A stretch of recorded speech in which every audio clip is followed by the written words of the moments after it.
আমাদের নেতা, আমাদের পার্টির চেয়ারম্যান দেশ নেত্রী বেগম খালেদা জিয়া, আমাদের পার্টির ভারপ্রাপ্ত চেয়ারম্যান দেশ নায়ক তারেক রহমান এবারের নির্বাচনে আমাকে আবারও আমার এই প্রিয় জন্মভূমিতে পাঠিয়েছে। মানুষকে সৎ কাজের আদেশ, অসৎ কাজের নির্দেশ দেওয়ার জন্য আমি সৃষ্টিকে বিজয় করে বাংলাদেশের স্বাধীনতা এবং সার্বভৌমত্বকে অক্ষুণ্ণ রাখবার জন্য আমাকে আবারও পাঠিয়েছে। এই জন্য রূপসার মানুষ, 13,000 মানুষ, দিঘলিয়ার মানুষ, আমরা সবাই আমরা আমাদের নেত্রী দেশ নেত্রী বেগম খালেদা জিয়া এবং আমাদের নেতা তারেক রহমানকে জানাচ্ছি অভিনন্দন, সালাম, শুভেচ্ছা এবং আমাদের হৃদয়ে আমাদের অন্তরের সবকিছু আমরা আমাদের এই পার্টির নেতৃবৃন্দকে জানাচ্ছি অভিনন্দন।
স্লোগান হবে ভেতর থেকে।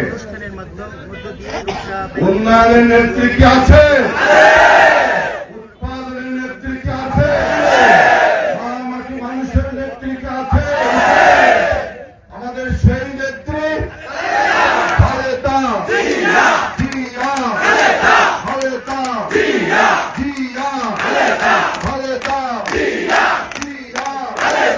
খালেদা জিয়া, উন্নয়নের নেত্রী, উৎপাদনের নেত্রী, দেশ গড়েছেন শহীদ জিয়া, নেত্রী মোদের খালেদা জিয়া, দেশ গড়েছেন শহীদ জিয়া, দেশ করেছেন শহীদ জিয়া, নেত্রী মোদের খালেদা জিয়া, দেশ করেছেন শহীদ জিয়া, দেশ করেছেন শহীদ জিয়া, নেত্রী মোদের খালেদা জিয়া, দেশ করেছেন শহীদ জিয়া।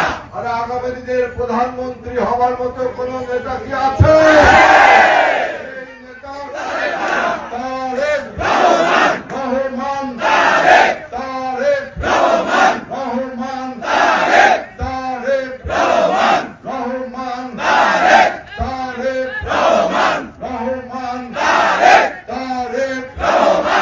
আমাদের এবারে নির্বাচনের স্লোগানটি জানেন তো আপনারা?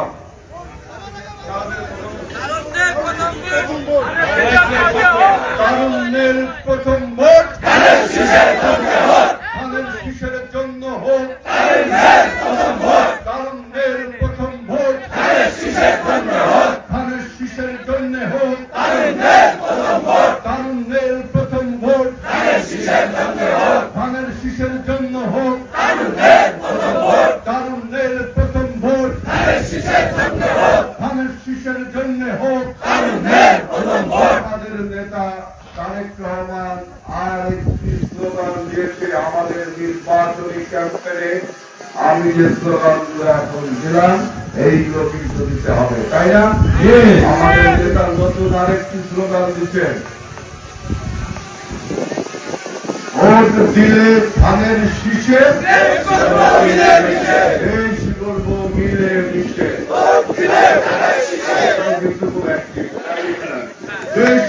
ভোট দিলে ধানের শীষে, দেশ গড়ব মিলে মিশে, ভোট দিলে ধানের শীষে, দেশ গড়ব মিলে মিশে, ভোট দিলে ধানের শীষে, দেশ গর্ব মিলে মিশে ভোট দিলে ধানের শীষে দেশ গর্ব মিলে মিশে নেতৃবৃন্দ এই স্লোগানটার অর্থ হল এবারের নির্বাচনে ইনশাআল্লাহ আল্লাহর রহমতে বিএনপি যদি নির্বাচিত হয় তাহলে আমরা সবাইকে মিলে একটি জাতীয় সরকার গঠন করব, জাতীয় ঐক্য করে তুলব। সুতরাং রূপসার চারখানা দিগলিয়ার সমস্ত রাজনৈতিক দলের প্রতি বিএনপির পক্ষ থেকে আমাদের আহ্বান থাকবে, আমরা একটি প্রতিযোগিতামূলক নির্বাচন করতে যাচ্ছি। আমরা একটি সৌহার্দ্যপূর্ণ নির্বাচন করতে যাচ্ছি। আমরা সেই আমিরামি নির্বাচন, আমরা সেই বিনা ভোটের নির্বাচন, আমরা সেই রাতের ভোটের নির্বাচনকে পরিহার করে বাংলাদেশে একটি ঐতিহাসিক নির্বাচন করতে যাচ্ছি। এই নির্বাচনের পর নির্ভর করে আগামী দিনে বাংলাদেশের সার্বভৌমত্ব। এই নির্বাচনের পর নির্ভর করে আগামী দিনে বাংলাদেশের স্বাধীনতা। আপনারা সবাই জানেন বাংলাদেশে এখন প্রচলিত রাজনৈতিক দলগুলোর মধ্যে একটি রাজনৈতিক দল, আমাদের সেই দল বাংলাদেশ জাতীয়তাবাদী দল, সর্ববৃহৎ রাজনৈতিক দল। এবং এই দেশ যতবার বিপদের সম্মুখীন হয়েছে, আমাদের এই বাংলাদেশ যতবার স্বাধীনতা এবং সার্বভৌমত্ব গণতন্ত্র হুমকির মুখে পড়েছে, ততবার আপনাদের এই প্রিয় দলের নেতা শহীদ রাষ্ট্রপতি জিয়াউর রহমান, বেগম খালেদা জিয়া, তারেক রহমান অর্থাৎ জিয়া পরিবার এগিয়ে এসেছে। সুতরাং এখনো বাংলাদেশ কিন্তু একটা যুগ সন্ধিক্ষণে একটা রূপান্তরের মধ্য দিয়ে বাংলাদেশ যাচ্ছে। এখনো দেখবেন এই জিয়া পরিবার থেকেই আমরা এগিয়ে এসেছি। আমি যদি একটু পেছনের ইতিহাস বলি, ৭১-এর স্বাধীনতা যুদ্ধে যখন রাজনৈতিক দলগুলো দিশেহারা হয়ে আপনার স্বাধীনতার ঘোষণা করতে ব্যর্থ হচ্ছিল, রাজনৈতিক দলগুলো পালিয়ে বেড়াচ্ছিল, কেউ ভারতে পালিয়ে গিয়েছিল, কেউ দেশের ভিতরে পালিয়ে বেড়াচ্ছিল পাকিস্তান সেনাবাহিনীর ভয়ে ভীত হয়ে, এটাই স্বাভাবিক ছিল। কিন্তু তখন আপনাদের নেতা, আমাদের নেতা শহীদ রাষ্ট্রপতি জিয়াউর রহমান চট্টগ্রাম থেকে বাংলাদেশের স্বাধীনতা ঘোষণা করে আমাদের স্বাধীনতা সার্বভৌমত্বকে রক্ষা করবার জন্য তিনি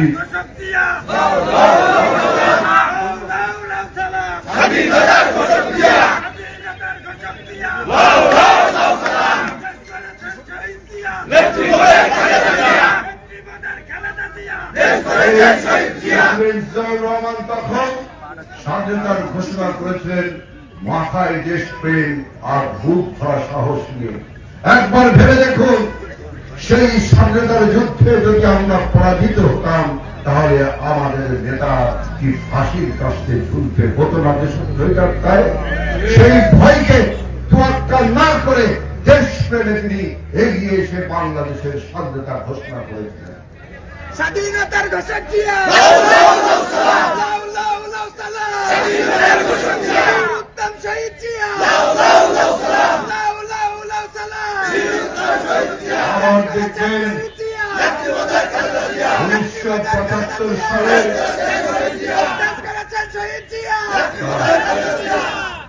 আবার দেখবেন ১৯৭৫ নভেম্বর মাস, ১৯৭৫ সালের নভেম্বর মাস, যারা এখানে সিনিয়র সিটিজেন আছেন আমার এই প্রান্তীয় রূপসার তারা জানবেন, নভেম্বর মাস ৭৫ সালের তখন বাংলাদেশের অভ্যুত্থান, পাল্টা অভ্যুত্থান হয়েছিল ৩রা নভেম্বর থেকে ৭ই নভেম্বর পর্যন্ত। যেই ৭ই নভেম্বরের মাধ্যমে কিন্তু বিএনপি সূচনা হয়েছিল। অর্থাৎ বিএনপির জন্মের বৃত্তান্ত, যে জন্মের ভুলটি তৈরি হয়েছিল কিন্তু 7 নভেম্বর। এই 3রা নভেম্বর থেকে 7 নভেম্বর 4 দিনে যে অভ্যুত্থান, পালিত অভ্যুত্থানের মাধ্যমে একটি রাজনৈতিক শূন্যতা তৈরি হয়েছিল, ক্ষমতার একটি শূন্যতা তৈরি হয়েছিল এবং বাংলাদেশের সার্বভৌমত্ব তখন আপনার বিপন্ন হতে বসেছিল। কোন নেতাই ছিল না এই সার্বভৌমত্ব রক্ষা করবার জন্য। এই পালিত অভ্যুত্থান, এই প্রতিবিপ্লব, এই সমস্তকে মোকাবেলা করবার জন্য কোন নেতা তখন ছিল না। সেই আপনাদের নেতা প্রেসিডেন্ট জিয়াউর রহমান, তৎকালীন major Ziaur Rahman, major general Ziaur Rahman, যিনি সেনাবাহিনীর প্রধান ছিলেন, যাকে কারাবন্দী করা হয়েছিল, সেই 3রা নভেম্বরে যাকে বন্দী করা ছিল, 7 নভেম্বর সিপাহীরা যখন তাকে বন্দী অবস্থা থেকে বের করে আনলেন, তখন তিনি সেই ক্ষমতার শূন্যতা পূরণে বাংলাদেশের রাজনীতিতে আবির্ভূত হয়ে বাংলাদেশের সার্বভৌমত্বকে রক্ষা করেছিল। এইভাবে আমাদের নেতা বারবার বাংলাদেশের সার্বভৌমত্বকে স্বাধীনতাকে রক্ষা করেছে। আবার দেখবেন 1990 সালে, সেই 83 থেকে 90, অনেক নেতা এখানে আছেন যারা এরশাদ বিরোধী আন্দোলন করেছেন, আছেন এখানে অনেক নেতা, অনেকে তখন এরশাদের বিরুদ্ধে আন্দোলন করেছেন বেগম খালেদা জিয়ার নেতৃত্বে। লৌহ কঠিন স্বৈরাচার ছিল সেই এরশাদ। সেই এরশাদকে সাথে অনেকে তখন বন্ধুত্ব করেছিল, অনেকে তখন গাঁটছড়া বেঁধেছিল।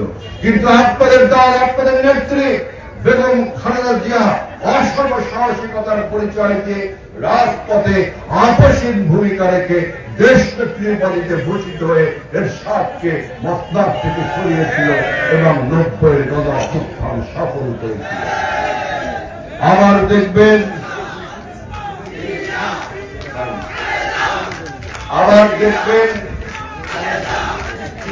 তারা আবার দেখবেন 2007 সালে যে কথাটি আমি বলেছিলাম, নির্বাচনের কথা, 2007 সালে 1/11 বলে একটা আপনার সামরিক এবং বেসামরিক কু বাংলাদেশে হয়েছিল এবং তখন টার্গেট ছিল বিএনপিকে বাংলাদেশ থেকে ক্ষমতাচ্যুত করে বাংলাদেশের সার্বভৌমত্ব এবং স্বাধীনতাকে কুক্ষিগত করবার একটা পায়তারা চলেছিল। তখন বিএনপির উপরে আঘাত এসেছিল 2011 সালে। আবার দেখবেন এই 2024 সাল পর্যন্ত এই ফ্যাসিস্টের বিরুদ্ধে আমাদের কত নেতা প্রাণ দান করেছে, আমাদের কত নেতা গ্রেফতার হয়েছে, কত নেতা আন্দোলন থেকে সংগ্রাম করেছে আমাদের স্বাধীনতা, আমাদের সার্বভৌমত্ব, আমাদের গণতন্ত্রকে রক্ষা করবার জন্য। আমাদের নেতা তারেক রহমান, সুদূর লন্ডন থেকে আমাদের এমন কোন নেতা এই রূপসা, তারখানা, দিঘলিয়া, খুলনা, সমগ্র বাংলাদেশে নেই যাদের সাথে তারেক রহমান যোগাযোগ করেনি। যোগাযোগ করে আমাদের 24-এর গণঅভ্যুত্থানকে সফল করে তুলেছিলেন, তাই না? অর্থাৎ আমি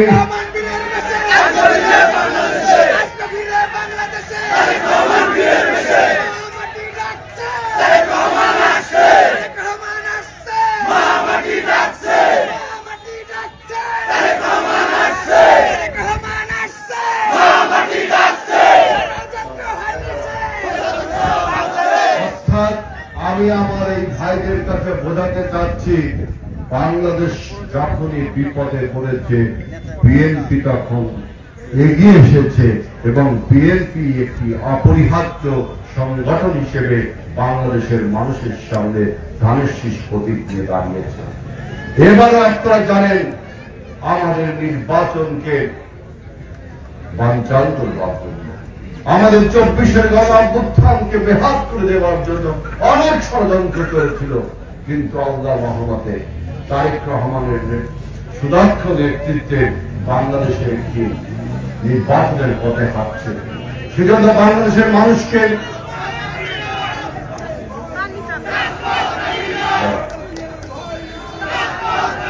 সুতরাং বাংলাদেশের মানুষকে মনে রাখতে হবে যে আগামী নির্বাচনটা কত গুরুত্বপূর্ণ নির্বাচন। আপনাদের এই দল 4 বার দেশ পরিচালনা করেছে, আমাদের অভিজ্ঞতা রয়েছে দেশ পরিচালনা করবার। এখন যদি একটা যেন তেন সরকার গঠিত হয় তাহলে কিন্তু দেশের সার্বভৌমত্ব আবারও বিপদের সম্মুখীন হবে। এখন এই মুহূর্তে বাংলাদেশের সমস্ত বুদ্ধিজীবী, রাজনৈতিক বিশ্লেষক এবং অনেকের বক্তৃতা শুনবেন, একমাত্র বাংলাদেশের স্বাধীনতা রক্ষার কবচ, সার্বভৌমত্ব রক্ষার কবচ হল বিএনপি। বিএনপিকে ধানের শীষে ভোট দিয়ে যদি সরকার গঠন করতে দেশবাসী সহায়তা করে তাহলে মনে করবে বাংলাদেশকে পুনর্গঠন করবার জন্য, বাংলাদেশকে আধুনিক করবার জন্য আপনারা সহায়তা করলেন। অর্থাৎ বিএনপি একমাত্র বিকল্প সংগঠন, অপরিহার্য সংগঠন বাংলাদেশের স্বাধীনতা। বিএনপির বিকল্প আর কোন সংগঠন এখন বাংলাদেশে বিরাজ করছে না, কারণ বাংলাদেশের দুটি বড় রাজনৈতিক দল এতদিন রাজনীতি করত, তাই না? বাংলাদেশ জাতীয়তাবাদী দল বিএনপি এবং বাংলাদেশ আওয়ামী লীগ। কিন্তু গত 17 বছরে তবে অত্যাচার এবং নির্যাতন দেশবাসীকে এমন বিষিয়ে তুলেছে, আগামী নির্বাচনে তারা অংশগ্রহণ করতে পারবে কি পারবে না তা একমাত্র জানে স্বয়ং আল্লাহ তাআলা এবং বাংলাদেশের জনগণ। সেই সূত্রে আমি বলছি যে বাংলাদেশে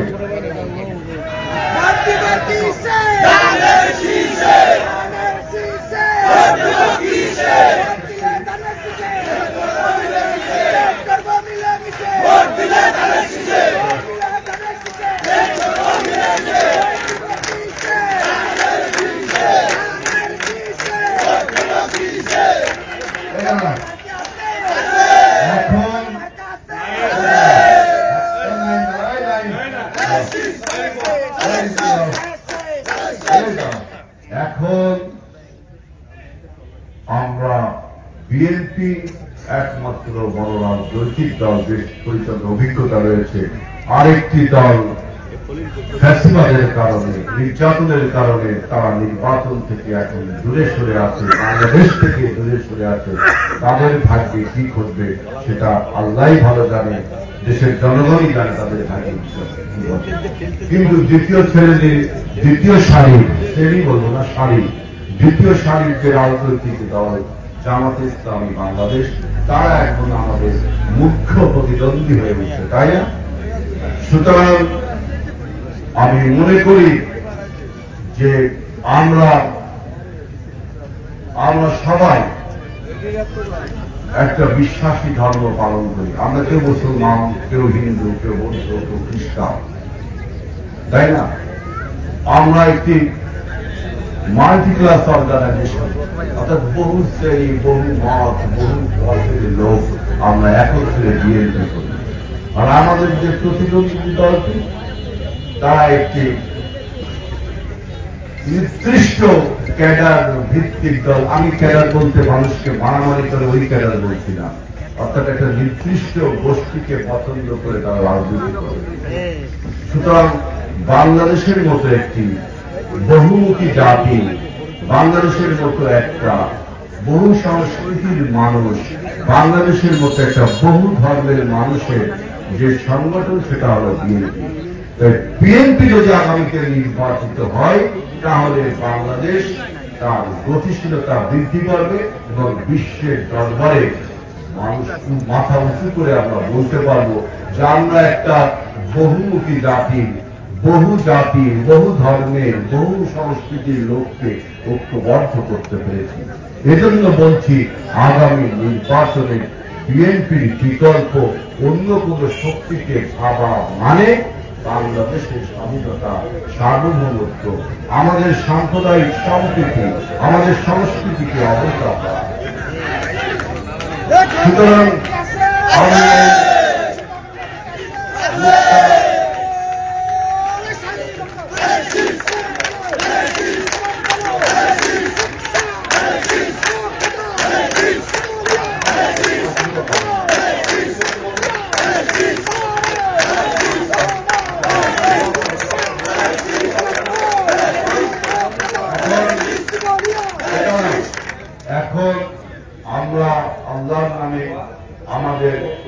নির্বাচনী যাত্রা শুরু করছি।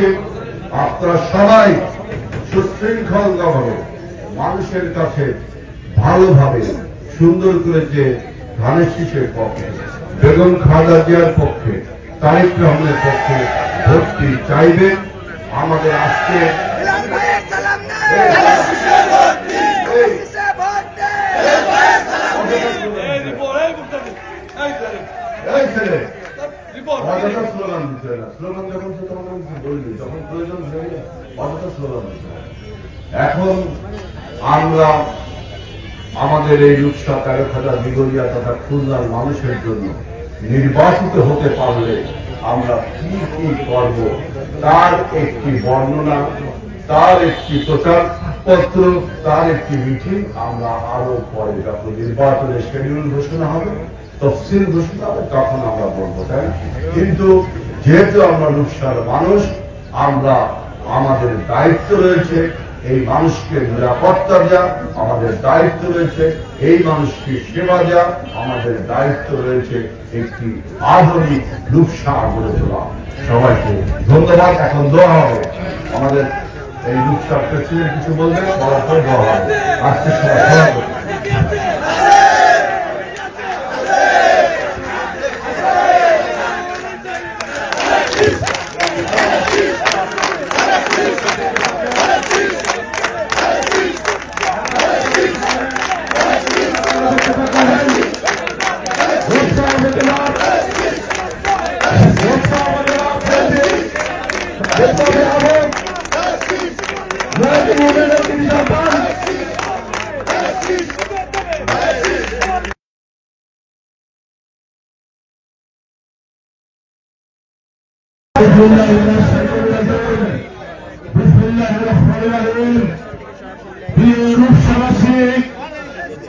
আপনারা জানেন গতকাল সন্ধ্যায়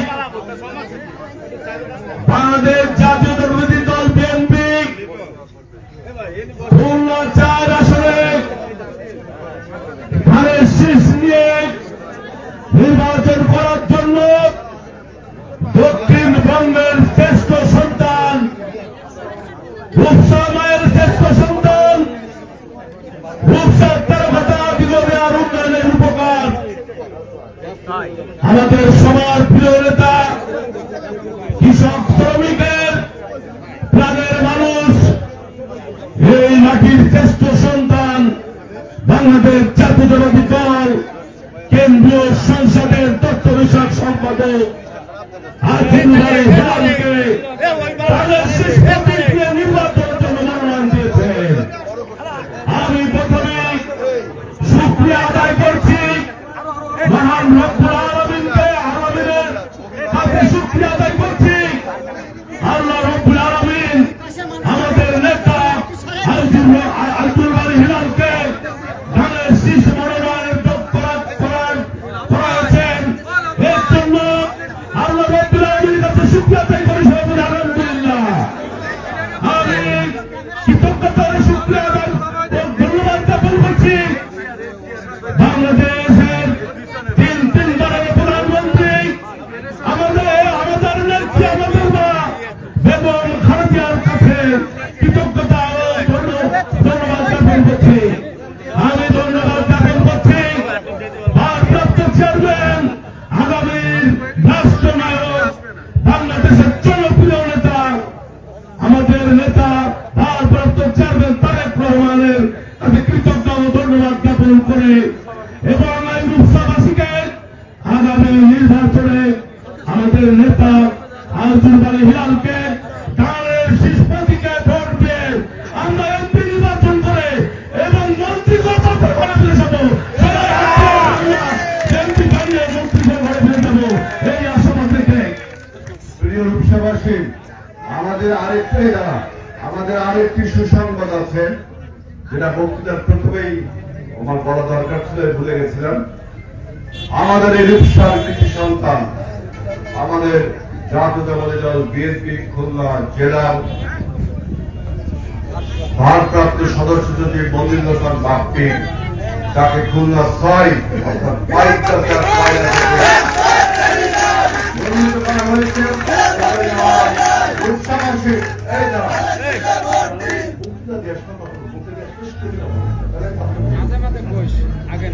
এই মনির হাসান বাপ্পিকে, আমাদের রূপসার এই সন্তানকে, রূপসার এই কীর্তিমান সন্তানকে ভাগ্যসা এবং পায়রা থেকে মনোনয়ন দেওয়ার জন্য আমরা রূপসাবাসী, আমরা বিএনপি কেন্দ্রীয় কমিটি, বিএনপি স্ট্যান্ডিং কমিটি, আমাদের নেত্রী বেগম খালেদা জিয়া এবং তারেক রহমানকে রূপসাবাসীর পক্ষ থেকে অন্তরে অন্তর এখন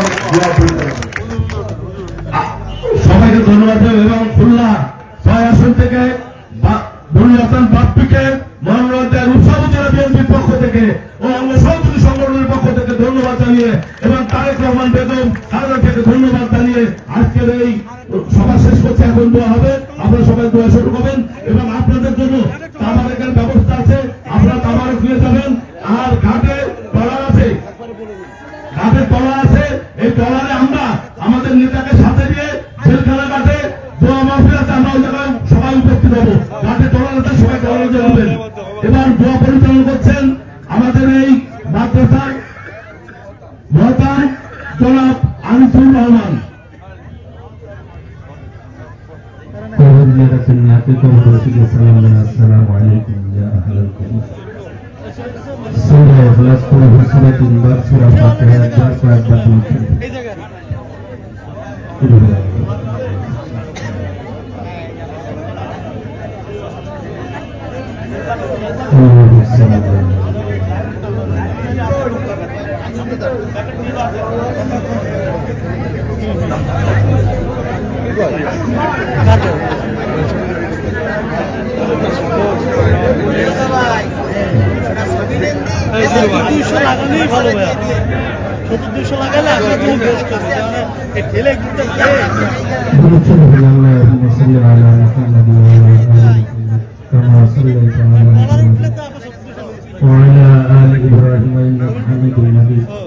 বিশেষ করে এখানে আমাদের রূপসাতে রক্ষাটা দিগলিয়ার কৃতি সন্তান জনাব আজিজুল হিলাল সাহেব বাড়ির শীত প্রতিজ্ঞ পেয়েছেন, এটা রূপসাবাসী তথা রূপসাতে রক্ষাটা দিগলিয়াবাসীদের জন্য অত্যন্ত আনন্দের।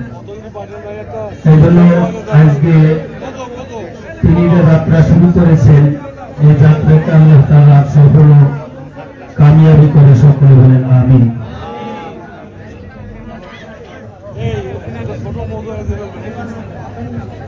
اللهم آمين ربنا ظلمنا أنفسنا وإن لم تغفر لنا وترحمنا لنكونن من الخاسرين।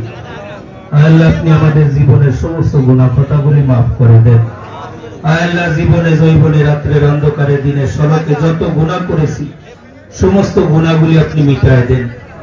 আল্লাহ বিশেষ করে বাংলাদেশ স্বাধীনতার পর থেকে এই পর্যন্ত যত আল্লাহ নেতৃবৃন্দ দুনিয়া থেকে বিদায় নিয়ে আল্লাহ দেশের জন্য শহীদ হয়েছে, আল্লাহ প্রত্যেককে আপনি বেকসুর মাফ করে দেন, তাদেরকে জান্নাতুল ফেরদাউসের বাসিন্দা করে দেন।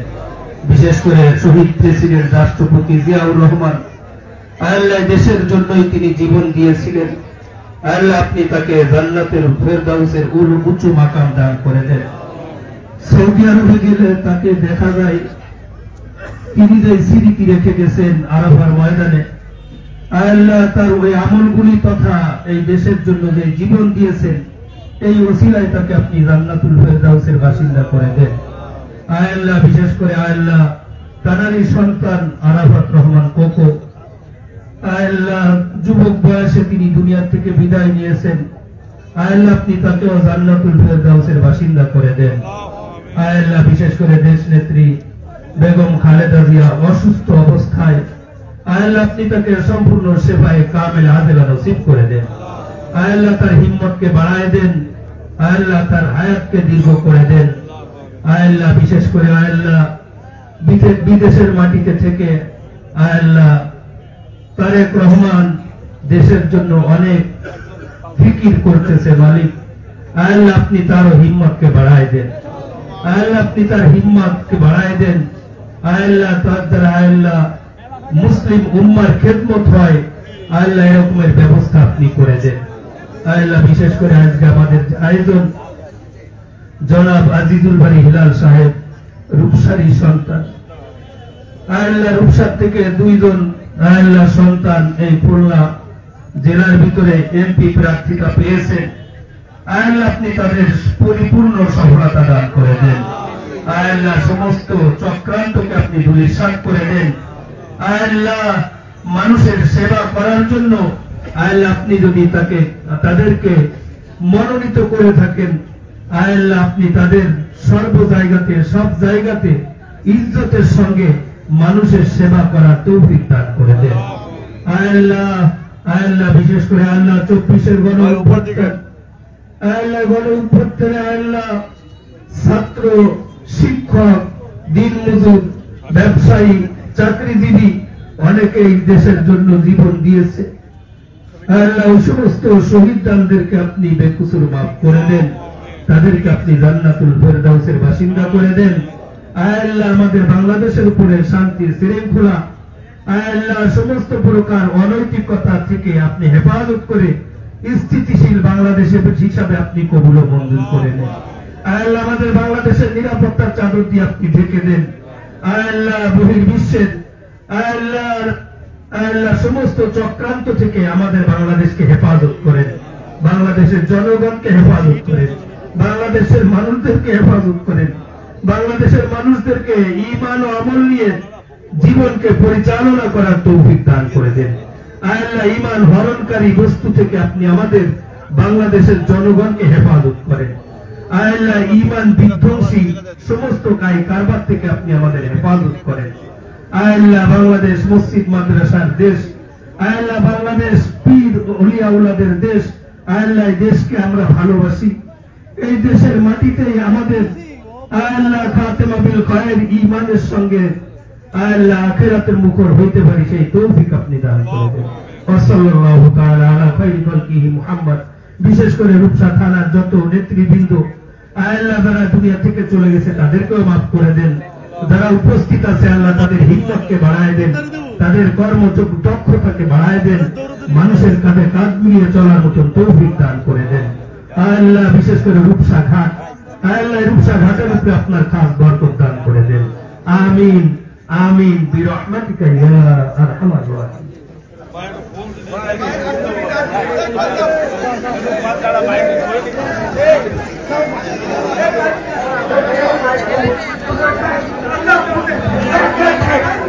ফুল দিয়ে শুরুতে দাঁড়াবেন।